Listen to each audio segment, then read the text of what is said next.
Pastor David has said, and even referenced it this morning, that Jesus Christ is not a philosophy. God is not an add-on in our life.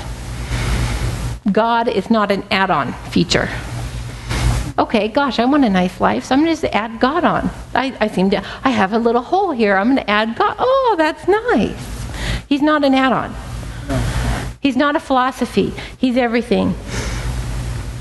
We're going to live this life on purpose. Okay, Ecclesiastes 7:8. Before we get into the main text this morning, Ecclesiastes 7:8, Song of Solomon.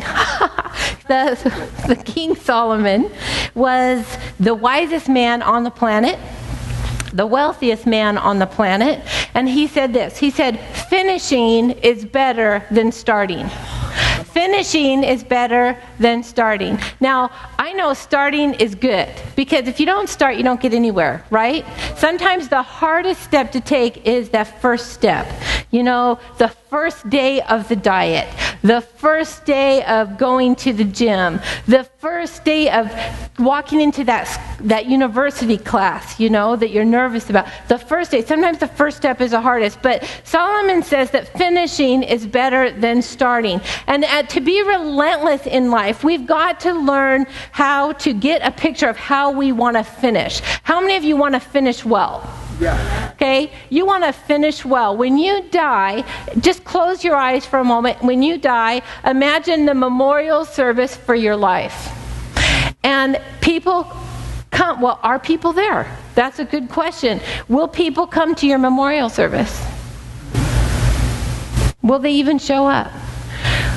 What kind of pictures will they show on the screen? What kind of eulogies will they give about your life? What kind of finish do you want to have?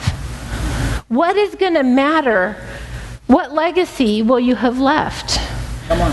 What are they going to say about you? We have got to have a picture of how we want to finish, because I want to finish well. I want not only you guys to think well of me when I'm gone, but I want to get to heaven and for God to say, well done, good and faithful servant. I want to finish strong, not weak. I want to finish as an overcomer. I want to finish as a person with a testimony.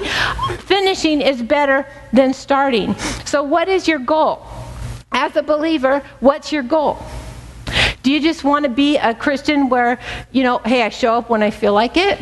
Maybe I'll read my Bible. Maybe, I don't really need to worship this morning. I'm doing pretty good. What kind of a believer do you want to be? As a believer, we've got to get the same mentality. What do you want out of this Christian life? What do you expect your end to look like?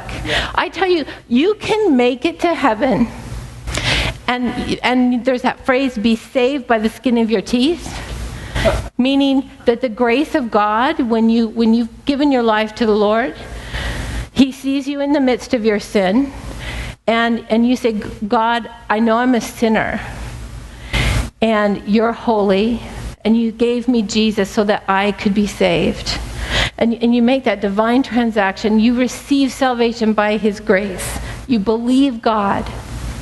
And then you can go through the rest of your life and never really do anything for God. But you'll get to heaven. You'll get in the door. Yeah. But for the relentless believer, you get in the door and there is a party going down. And He says there's crowns and there's jewels in your crown. And He rewards it. He says, you didn't just skate in. You came rushing in with good things and the good testimonies of all that God has done to your life. That's who I want to be.